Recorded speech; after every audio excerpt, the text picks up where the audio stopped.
नारायणे।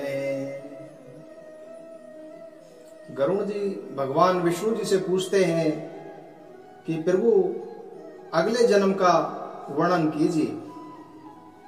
प्राणी अपने सत्कर्म एवं दुष्कर्म के फलों की विविधता का अनुभव करने के लिए इस संसार में जन्म लेता है। जो महापात की ब्रह्म हत्या आदि की महापातक अत्यंत कष्टकारी रौरव आदि नरक लोगों का भोग भोग कर कर्म क्षय के बाद पुनः इस पृथ्वी पर जिन लक्षणों से युक्त होकर जन्म लेते हैं उन लक्षणों को आप बताएं।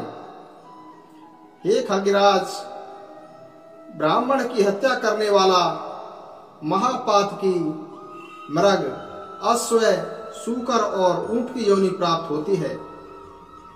स्वर्ण की चोरी करने वाला कृमि, कीट और पतंग योनि में जाता है। गुरु पत्नी के साथ सहवास करने वाला क्रमशः तृणलता और गुल्म योनि में जाता है। ब्रह्मघाती, क्षय रोग का रोगी, मदपी, स्वर्ण चोर, कुनकी और गुरु पत्नीगामी चर्म रोगी होता है। जो मनुष्य जिस प्रकार के महापातकियों का साथ करता है उसे भी उसी प्रकार का रोग होता है। प्राणी 1 वर्ष पर्यंत पतित व्यक्ति का साथ करने से स्वयं पतित हो जाता है। परस्पर वार्तालाप करने तथा स्पर्श, निश्वास, सहयान, सहभोज, सह आसन, याजन, अध्यापन तथा योनि संबंध से मनुष्य के शरीर में पाप संक्रमित हो जाते हैं। दूसरे की स्त्री के साथ सहवास करने और ब्राह्मण का धन चुराने से मनुष्य को दूसरे जन्म में अरण्य तथा निर्जन देश में रहने वाले ब्रह्म राक्षस की योनि प्राप्त होती है। रत्न की चोरी करने वाला निकृष्ट योनि में जन्म लेता है। जो मनुष्य वृक्ष के पत्तों की और गंध की चोरी करता है उसे छतुंदर की योनि प्राप्त होती है। धान्य की चोरी करने वाला चूहा, यान चुराने वाला ऊंट तथा फल की चोरी करने वाला बंदर की योनि में जाता है। बिना मंत्र उच्चारण के भोजन करने वाला कौआ, घर का सामान चुराने वाला गिद्ध, मधु की चोरी करने पर मधुमक्खी, फल की चोरी करने पर गिद्ध, गाय की चोरी करने पर गौह और अग्नि की चोरी करने पर बगुले की योनि प्राप्त होती है। स्त्रियों का वस्त्र चुराने पर श्वेत कुष्ठ और रस का अपहरण करने पर भोजन आदि में अरुचि हो जाती है। कांसे की चोरी करने वाला हंस, धर्म पत्नी का परित्याग करने वाला शब्दवेदी होता है। दूसरों का मांस खाने वाला पांडु रोगी होता है।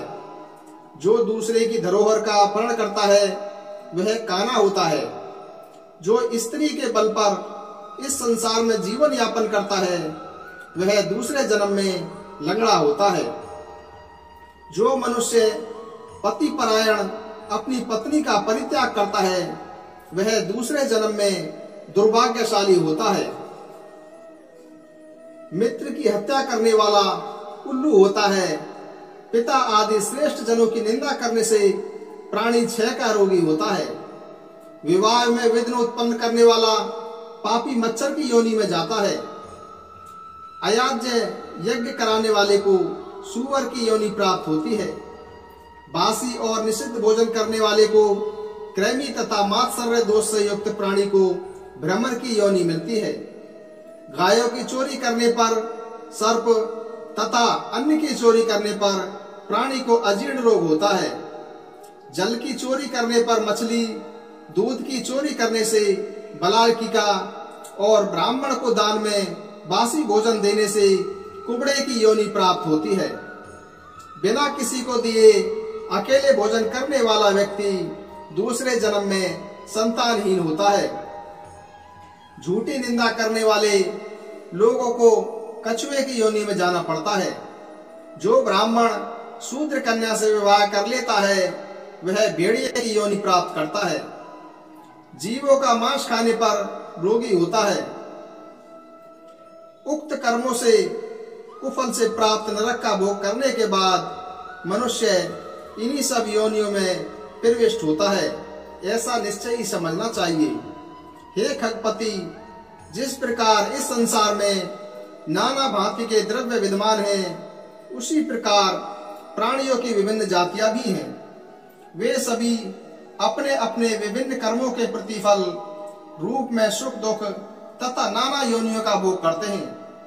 तात्पर्य यही है कि प्राणी को शुभ कर्म करने से शुभ फल की प्राप्ति और अशुभ कर्म करने से अशुभ फल की प्राप्ति होती है। ओम नमो नारायण।